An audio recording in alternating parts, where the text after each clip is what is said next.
we pass away, but the word of God will remain forever. So even for those who are watching us in homes, wherever you are, you are most welcome at Glory Baptist Church.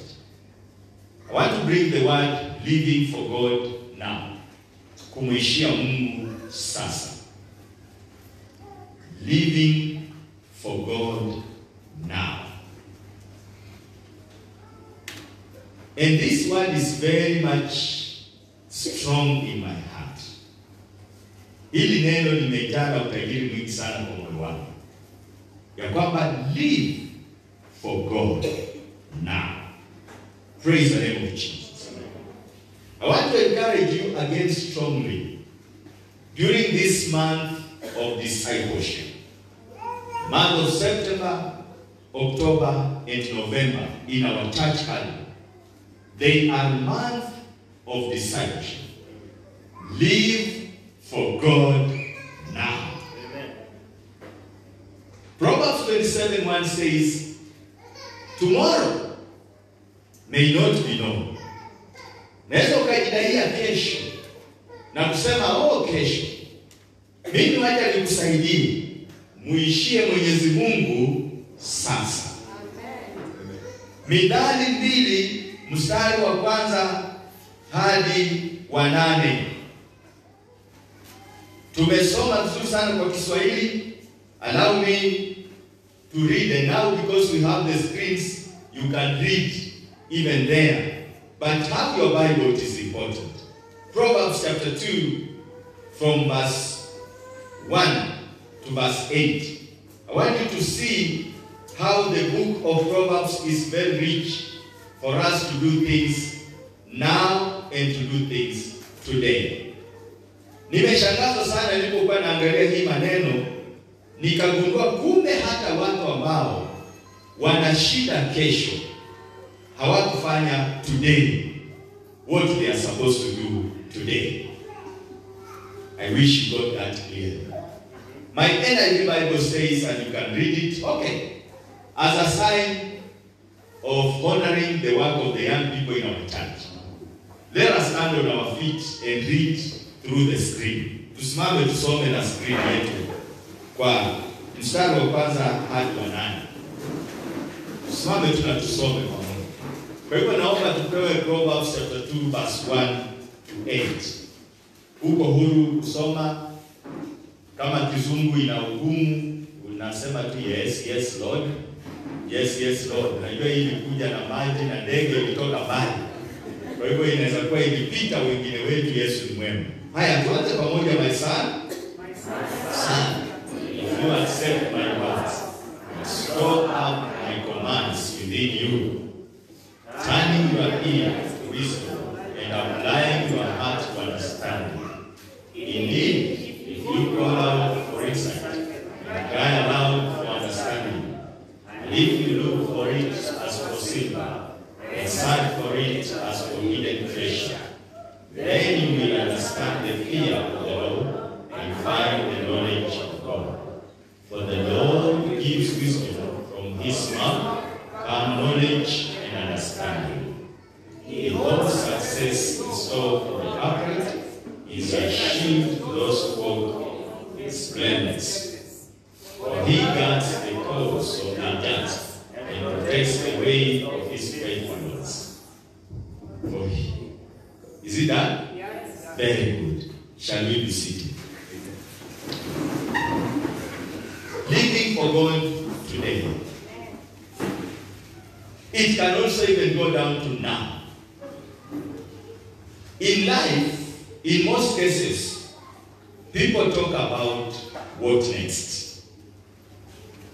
Hata wakati tumekuwa na challenges za maisha, it reminds me of several graduations I've gone through.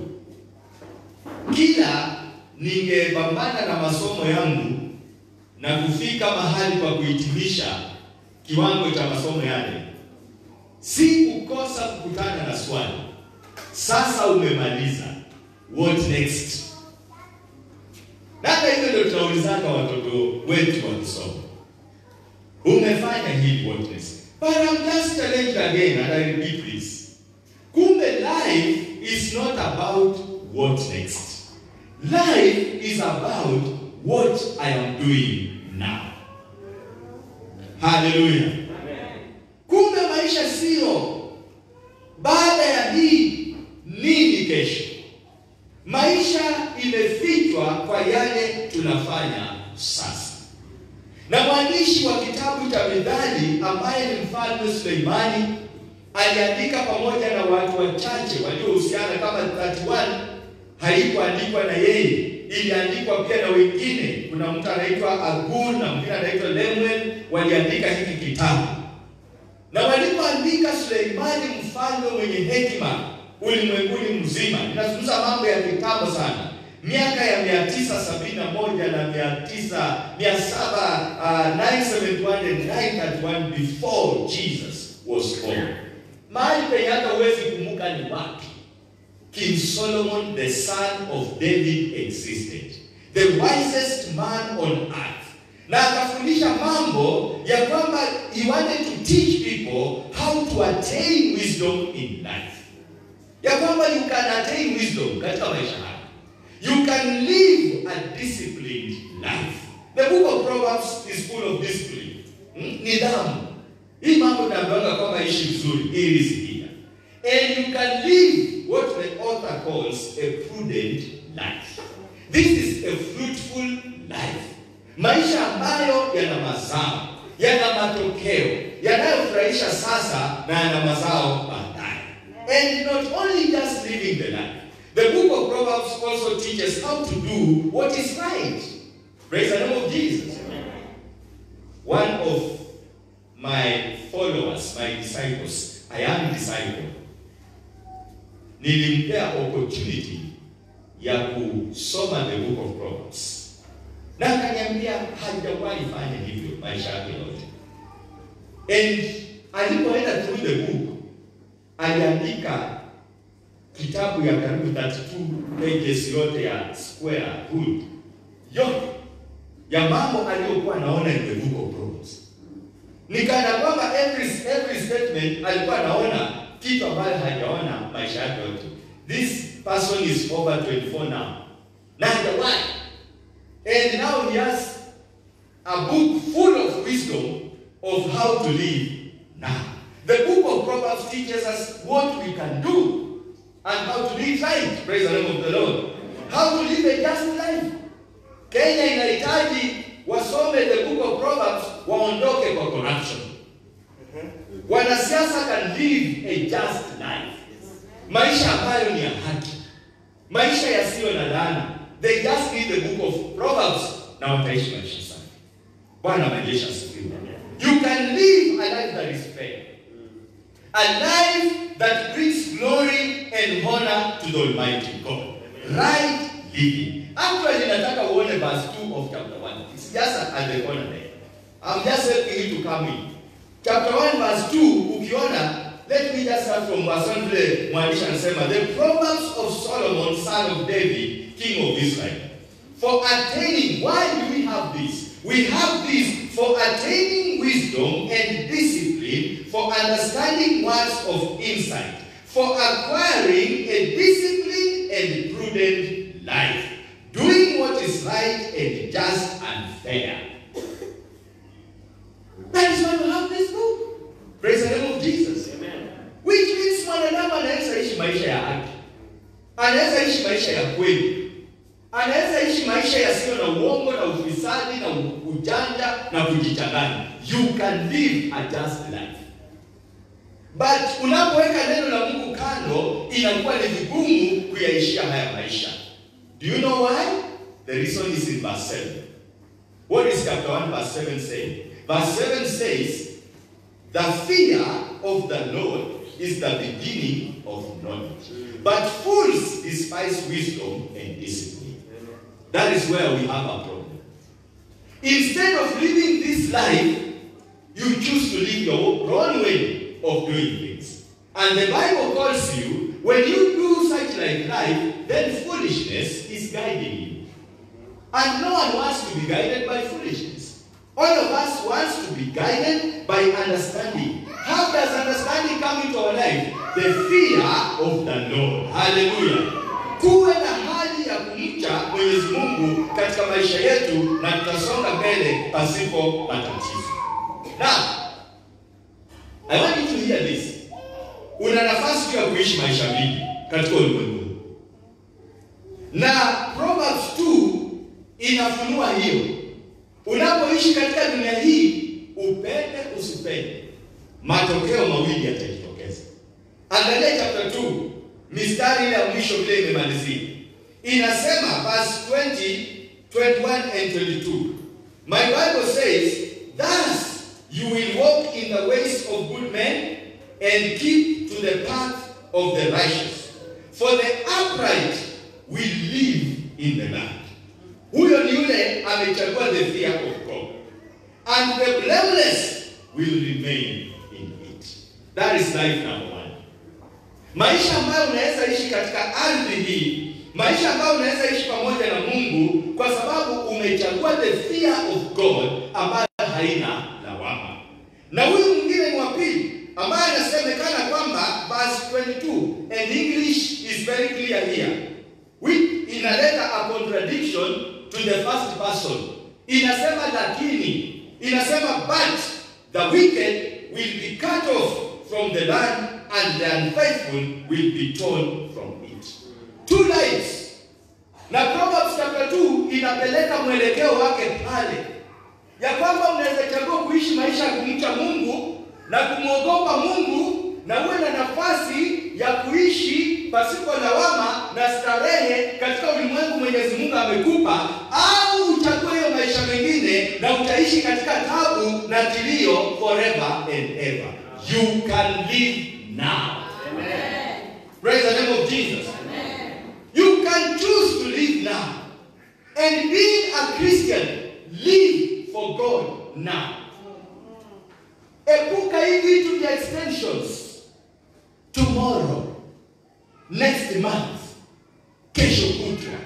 By the way, the Bible says, mwenye anajidai kesho na kesho kutwa ni kutojua. Ungelijua, ungelifanya lilo unaweza fanya leo kwa sababu kesho ina mwingine. I want someone to tell me I can live for God now. I can live for God now. Hallelujah. And I assure you, you can. You can make a choice to live for God now. Na uweke Mungu mbele. Nawe Mungu ndiye anakutangulia maishani. Ukiamka leo unasema, Father, I give my life to you. Amen. Father, I give my children to you. Yes. Father, I give my work to you. Amen. Jehovah, I give my country to you. Yes. You can live for God now. Amen. And the Lord will change every kind of evils in the world. Don't be confused. Don't mess up. By the way, politics in Kenya, it is like it is coming up towards the year 2022. Mukristo, don't be messed up. You have a responsibility according to Isaiah 62. Wewe umewekwa as a watchman kuombea nchi na kuhakikisha kwamba taifa linakuwa salama. Usichotwe na pesa za wanasiasa wenye wanaibia wananchi kupitia corruption, tena wanakununua uwapigie kura. You can live for God now as a blameless person. Amen. Tangu walipotupigia kura ni wanatulisha maimani wetu. Ni bidii yetu ya kufanya kazi kutoka asubuhi na mchana. Niliwapa tu a clue of an eagle. Huyu ndege anaitwa eagle. Amelingiwa sana na Mwenyezi Mungu katika Biblia. Mpaka Isaiah anasema vijana watakimbia na wataishiwa na nguvu mpaka wakatoka njiani. Lakini wale ambao wanamtumainia Mungu, their strength, nguvu zao will be renewed like an eagle. And the Bible says they will fly and fly and fly and they will not get weary. Na nikakueleza jambo hapo. Huyu ndege anaitwa eagle, mnajua mmemwona kwa filamu and so on. An eagle ana neema yake. Moja wapo ya neema ya eagle ni kwamba an eagle akiona kwamba anaanza kuwa mzee, anaweza renew uzee wake. Anaweza renew, na vile huwa anafanya, anatafutanga mlima mrefu. Na by the way, an eagle hatembeani hapa chini kukula vitu vya ndogo ndogo. Yeye anakulanga vitu special. Kwa sababu amekuwa nafasi, by the way, ndio ile neno la microscopic linatokea. Macho ya eagle inakaa kama microscopic. Anaweza panda kwa mlima mrefu na anaweza ona mdudu mwenye hata hapo huko mbali sehemu za kule Huruma. Na hivyo akiamua kuendea ule mdudu atatoka pale juu. Na Saida amesema ni ule mdudu. Na kuambia hata akipita juu ya kichwa chako utasikia kama ndege fulani, an aeroplane anapita juu. Na hawezi kubabaishwa na wengine ni wako hapa tairi mbili. Ataenda to the target penye anaenda kuchukua. Na huyo ndiye atachukua na anaenda naye. Chakula ni kifaranga fulani. Iko akifika sasa anaona uzee unakuja. Bila anafanya. Anarudi kwa hiyo mlima mrefu. Na hapo ndiye anaenda. By the way iko. Ndio unaona wewe unakula Januari to December. Iko hata anajua kufunga na kuomba. Pongezi waliofunga na kuomba Bwana. Mumerenew the strength. Na hata nikwambia kama kuna kigonjwa kwa mwili. Unajua magonjwa mengine ni mafuta mingi kwa mwili. Mafuta mingi kwa mwili kama Mkristo maliza kwa kufunga na kuomba. Hallelujah. That is how we keep ourselves fit. Pale kungoja kanisa kuletea watu machines za mazoezi. Mazoezi gani? Kuja tu hapo kwa nyumba ya Mungu 7 days. Unakunywa tu maji na unaita jina la Bwana. Kunywa maji na unaita jina la Bwana. Ukitoka hapa hata wakikuangalia nasema na hili uso ingine. Wana vile unaongea sababu gani unapenda kula kila siku? Nasema upokee neema ya kufunga na kuomba. Hallelujah. Aliiba anajua. Yale namba mlimani hata hajui litatoka lini. Na akiingia pale utaona anapanda pale juu na kwa mwamba na ananyamaza. Mvua ikinyesha hapa. Jua likiwaka hapa. Upepo ukikuja hapa amenyamaza. Na atatulia hapo. Na baada ya masiku yenye amekaa hapo inafika sababu akule unajua unapokosa kukula hata ngozi inaanza kutoka. Inaanza kutoka, unapata ngozi nyingine. Inatoka. Sasa ikitoka inafika wakati hata manyoya zinatoka. Manyoya zinatoka kwa uchungu. Hata inafika kwanza mahali panakuwa hapa uchungu ni mahali pa kutoa zile makucha zake. Inabidi akatalie ile mwamba yenye amekalia juu. Hakaiki kwa mti saa hiyo, anatafuta a rock. Na anaweka mguu yake pale. Hapo penye ameweka hapo ndiye atanyamaza. Inafika wakati hata na gwara ile kwa uchungu ikitoa hata damu na makucha inachomeka. Na inatoka, saa ile inatoka. Kipindi cha pain kinatoka. Makucha inaanza kukuja mpya. Mabawa zinakuja mpya. Mambo yote yanakuja mpya. Andiko akichomoka hapo akirudi tena chini. Ni mchanga kama vile alianza maisha kuruka. Andiko. Last time nilikwambia sasa ile machungu inampita andiko huwa anakatalia mwamba. Anaweka miguu na makucha na mikono yake to the rock. Hii ni fumbo, ni picha tu kutukumbusha. Huwa tunaimba niko juu ya mwamba. Mwamba wetu ni nani? Jesus Christ. Katalia mwamba Jesus. Ayashua juu. Utaishi vizuri sasa na hata siku za baadaye. Praise the name of Jesus. Remain on the rock. That is why getting hold to the word of God is very key. Amen. Mungu hafurahishi na watu pale. Shika neno kidogo, nusu hapa, pale changanya, ingia. Hapendi hivyo. Mungu anataka ukishika neno lake katalia. Ndio unaona kuanzia mwanzo watu wote Mwenyezi Mungu aliwatumia. Aliwaambia kwamba hili neno lisiondoke karibu na nyinyi. Tembea karibu na neno. Shikilia hilo neno. Kaa katika tafakari, zungumzia hilo neno, litasaidia kila saa. Praise the name of Jesus. Get hold of the word of God. If you can do that, the Bible says, mwanangu, kama tu unaweza shikilia amri zangu na zikae ndani yako, masikio yako na kuanza kuiweka katika utendaji ule ufahamu, itaonekana. Jaa neno la Bwana. Utazungumza neno la Bwana. Jaa neno la Bwana. Utaota neno la Bwana. Hallelujah. Ukiona kama wewe Mkristo umeokoka na unaota ndoto mbaya.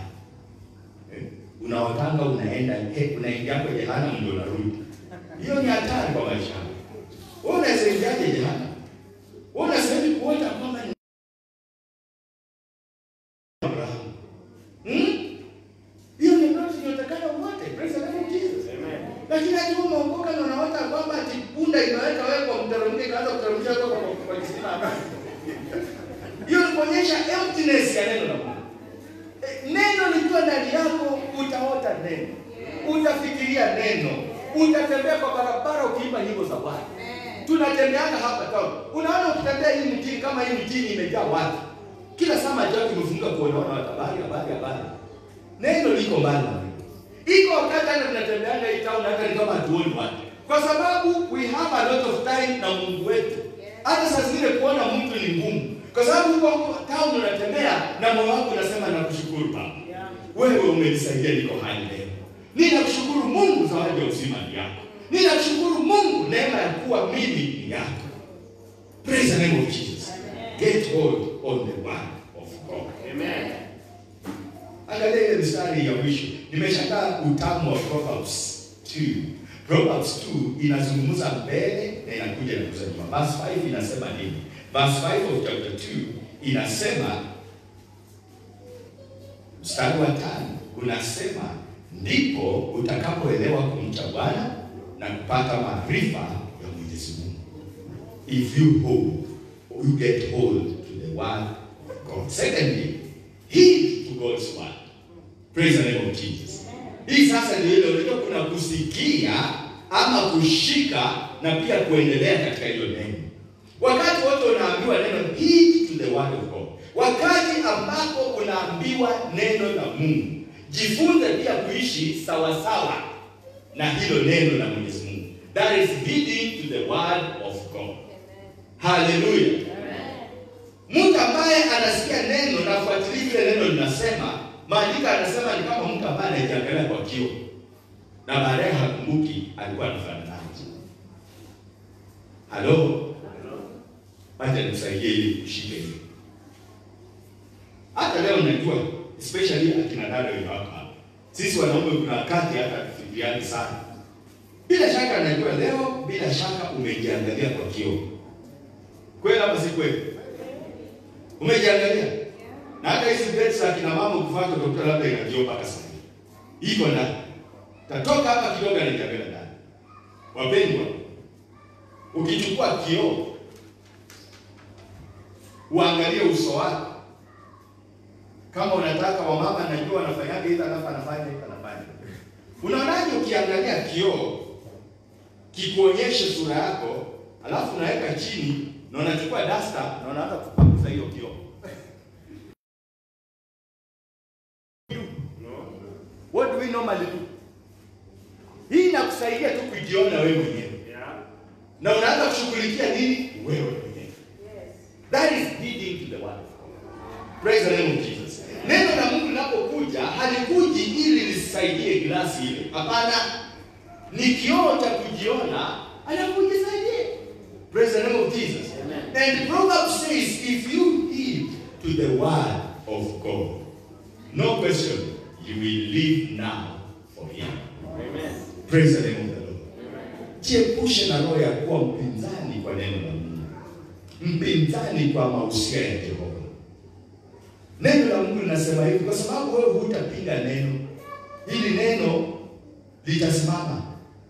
Sisi tutapita sote, but hili neno litadumu milele na milele. Amen. Heed to the word of God. Amen. Now what blesses my heart, when the word of God tells you what to do, it is for the benefit of yourself. Did you hear that? Yes. Neno la Mungu likikwambia cha kufanya ni kwa faida yako wewe mwenye unafanya. Haikuangi kwa faida hata ya Mungu, sababu Mungu ana faida zote. Mwenye bado anatafuta faida ni mimi na wewe. Wakati unakuwa mtiifu kwa neno la Mungu, the blessings comes back on you. So, heed to the word of God. Verse 5, not even verse 2 of the same Proverbs chapter 2, inasema, and if you call out for insight and cry aloud for understanding. Verse 4, and if you look for it as for silver and search for it as for hidden treasure. I will show you this quickly. Chini verse 6 ina reveal kile inasema. Mstari wa 6 unasema, for the Lord gives wisdom. This is someone now who is heeding what's the word of God. For the Lord gives wisdom. Himself anataka kupatiana hekima. Bwana Yesu asifiwe. And from his mouth come knowledge and understanding. What does this mean?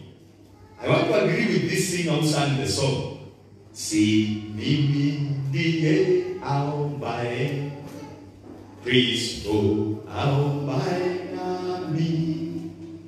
Si mimi ndiye aombaye, Kristo aombaye nami. Aombaye, aombaye, Kristo aombaye nami. Si mimi ndiye aombaye, Kristo aombaye nami.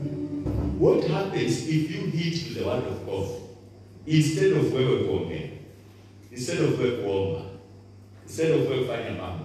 Kristo huanza kufanya mambo kupitia sisi, na inakuwa si mimi ninayeishi tena, bali ni Kristo aishie ndani mwangu. You can live for God now. And I'm going to work through your life. Praise the name of Jesus. I'm proud of our young man here,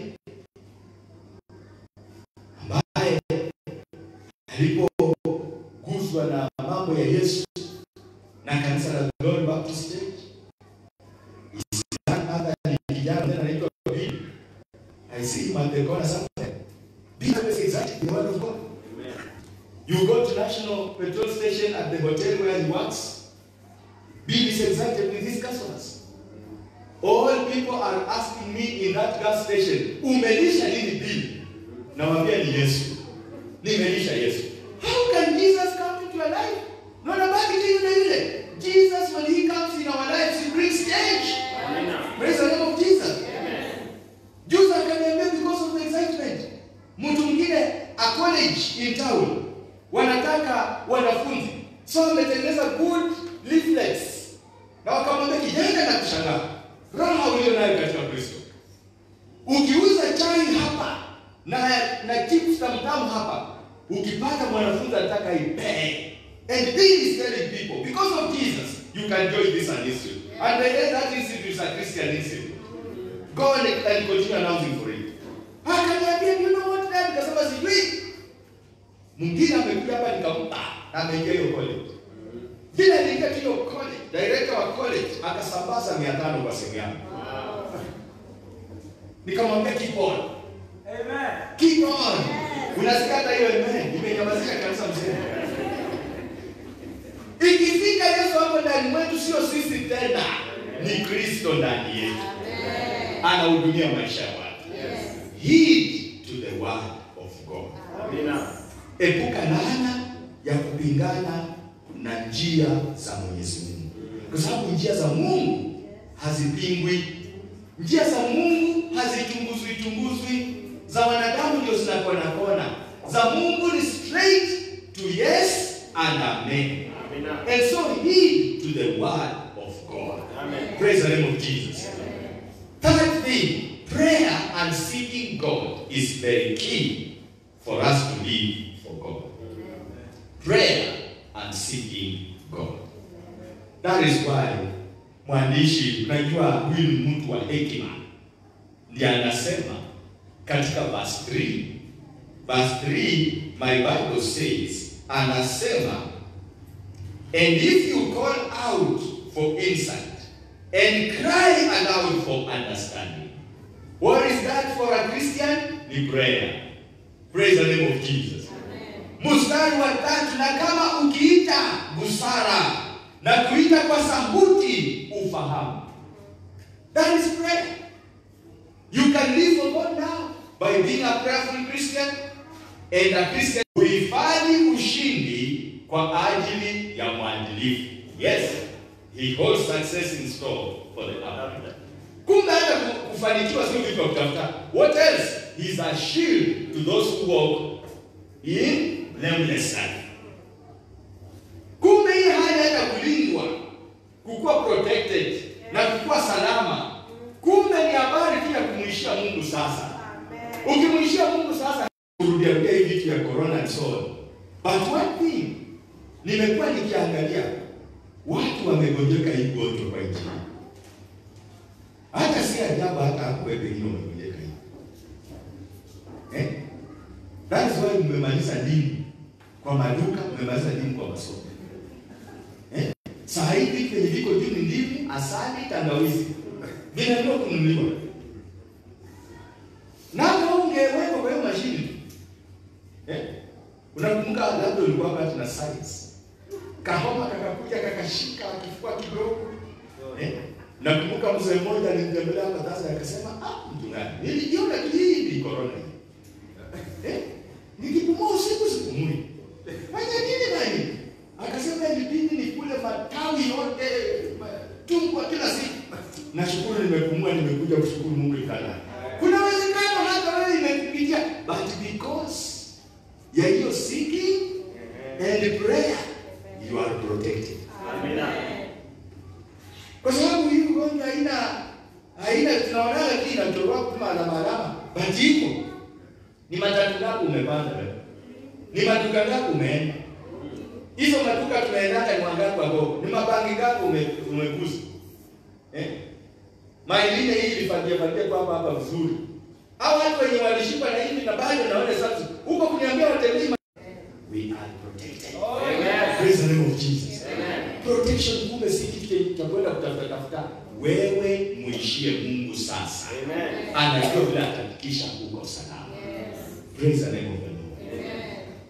The devil ametaka hata uangamie, hata uwe na shida, ugonjeke, hata ulale kwa nje. Hii maneno kwamba kazi zinafungwa, nini inafungwa. Na Wakenya si watu kutegemea sana kuandikwa. Wakenya ni watu wanajua kufanya kazi zao. We can work. Tunaweza lima, tunaweza fanya vitu vyetu vitusaidie ndani. Vitu vinawekwa tu chini. Unajua ilikuwa kama shetani kufanya nini? Yeye ni mwizi. Yeye ni mharibifu na yeye ni muuaji. Yohana 10:10. Lakini Yesu alikuja ili tuwe na uzima na kisha tuwe nao tena. Live for God now through prayer and seeking God. Amen. You will be safe, you will be protected. I promise you that. He makes sure we succeed in life. Praise the name of the Lord. Amen. By the way, when I looked at this, part of the prayer was, God remember your children. Amen. Fanikisha watoto wako. Amen. Na hapo nakuanga mchoyo kidogo. Nasema wana Glory Baptist Church wafanikishwe in the name of Jesus. Bwana wakumbuke, watetee. Yes. Wainue kwa viwango vikubwa vya maisha. Yes. Wale wanatamani kusonga mbele wasonge. Yes. May the Lord make sure you succeed in the name of Jesus. Yes. Na uwe ushuhuda ya kwamba Jehova alikufanikisha. Yes. He will do it for the glory and honor of his name. Dawa ni nini? Wewe muishie Mungu, tafuta Mungu. Finally, for us to live for God now, we need what we call searching God's word. Kutafuta neno la Mungu, kuchunguza neno la Mungu, kutafuta ukweli wa mambo tunakwambia. Chukua nafasi ya kuangalia haya maneno jamani, nini iko ndani. Mungu hawezi kunileta tu mbele yako asubuhi hii, dakika sasa 40 na ati nikwambie tu vitu bora vipi. Sijakuja hapa kuongea vitu, nimekuja kuletea uhai. Neno lilete usalama kwa maisha yako. Litafute, lichunguze ndani, liangalie, liruhusu lifanye kazi kwa maisha yako. Praise the name of Jesus. Verse 4, the Bible says in chapter 2 of Proverbs, mstari unasema, and if you look for it as for silver and search for it as for hidden treasure, then you will understand the fear of the Lord. What do you do wakati unaona neno la Mungu? Si unajua ile bidii tuko nazo kutafuta pesa. Nakimbia hata mvua inakunyeshia lakini unang'ang'ana nini? Huwezi pick absent kazini kwa sababu mvua imenyesha. Utatafuta mbinu zozote mpaka ufunike na uende kazini. Biashara, naonanga mvua nyingine inapenda kunyesha every Friday. Sijui ni hao watu wanapanga wengi sokoni ya West. Every Friday unaweza ona hata wingu liko hapa na narudi pale mpaka niwakimbishe. Mpaka niwakimbishe kidogo. Mvua iko Langa inakuja hivi mpaka ikimbishe West kidogo. Bado wanaona mtu anang'ang'ana anafunika mzigo wake. Na anajifanya sasa ameenda lakini anakaa tu. Ikipita ipande mvua nyingi mara kwa mara. Ikienda hivi kana anakuja anatafuta treasure. Anatafuta maendeleo. Yes. Anatafuta fedha zimsaidie katika maisha. Yes. Atang'ang'ana hata mlipo ikimbisha. Anakimbisha hapa, anakimbia hapa, anaenda kwa wengine anaandika tena mali. Anatoka hapa anaenda mali. Nini inafanya? Maandiko yanasema hivyo huwa na bidii hidden treasures. Vitu ambavyo vimefichika, vyenye vinaweza kuwa faida kwa maisha yetu. Vivyo hivyo, let us search the word of God. Amen. Bwana amejesha siku. Amen. Tafuta neno la Mungu, lifuatilie kwa kasi, litafutie ndani yake na upate understanding. What do you do in this area? You need to read the word of God. Bwana amejesha siku. Soma hilo neno umepewa. You need to check inside it, kuna nini? Na ukipata ndani ya neno kitu, chukua, itumie. Bwana amejesha siku. Amen. Kwa mama wangu nataka kuwapongeza. Memorize the word of God. Kariri hilo neno. Mistari, usione shida hata wakati unaongea ikipita, jikaze tu ikuwe ndani. Kwa sababu Daudi alisema moyoni mwangu nimeliweka neno lako nisije nikapenda ndani. Weka neno la Mungu, kariri mistari. Hii time yenye mnafanyanga zingine ya story mingi, anza kuweka neno. Na unajaza neno la Mungu. Some of us tumesimama kwa sababu tulifundishwa kumemorize mistari na kuweka mstari ndani kwetu. Kuna mstari mmoja ulinisimamisha sana nikiwa kijana. Macho ya Bwana yako kila mahali, yanachunguza mbaya na mwema. Hiyo ilinisaidia. Si kuona mahali naweza jificha penye Mungu hanioni. Nilijua kila mahali macho ya Mungu yako. Na ikawa kitu kingine, hata nikijaribu kupita mahali penye nafikiria hapa hakuna, ni kama unaona macho fulani ya kuangalia. Macho ya Bwana yako kila mahali. Memorize the word of God. Amen. It is a treasure for your life. It's a treasure for your children. Amen. Bwana amejesha siku. Ni kazi, but memorize. Na pia uishie hilo neno. Tumezungumzia hiyo. Kile neno linasema ishi hilo neno. Search the word of God. Praise the name of Jesus. When you search the word of God, you will live for him. Brothers and sisters, as I wind up, I want you to know that the Bible, and especially the book of Proverbs, is full of how we can live for God now. And indeed, we can. Praise the name of Jesus. Nataka uende quickly on chapter 11. Nikuonyeshe tu a few things. You can live for God now. You went a few areas that I saw that are very clear. Chapter 11 verse 1, the Bible says, the Lord abhors dishonest scales, but accurate weights are his delight. Chapter 11 verse 1. What does this mean? You can practice honesty now. Hello? Unaweza kuweka uadilifu kwa maisha now. Amen. You can practice honesty now. Jamoja zenye sisi tunaendelea nazo. Ukiongea ama ukifanya neno lenye si sawa, you correct yourself right away. You don't wait for people to correct you. Yeah. You just tell yourself you have done wrong. Don't do that. You can live a honesty life now. You can start practicing honesty now. Chapter 12 verse 26. I want you to see just a few verses there. Chapter 12 verse 26. If you have your Bible. Yes, chapter 12 verse 26. I can see it is already on the screen. If you haven't opened, we can read it together. Let's read your verse 26 together wherever you are. A righteous man is cautious in friendship, but the way of the wicked leads them astray. What does this mean? You can live or you can choose right friends now. Amen. Hallelujah. You can choose right friends now. Marafiki wanapotazanga wapi? Naweza chagua right friends now. Rafiki mwenye Jumapili siku ya kanisa ndiye anakuja kutembelea wewe, si rafiki. Alo Mkristo. Rafiki wa Sunday morning si rafiki. Rafiki akutembelea Saturday huko siku zingine. Wa Sunday morning rafiki anasema kwambia ndugu umeingia kanisa. Huyo ndiye rafiki. You can choose right friends now. Amen. You can make this decision today. Move on to chapter 13 verse 6. 13 verse 6. 13 verse 6. Can you read it in your Bible wherever you are seeing it? 13 verse 6 says what?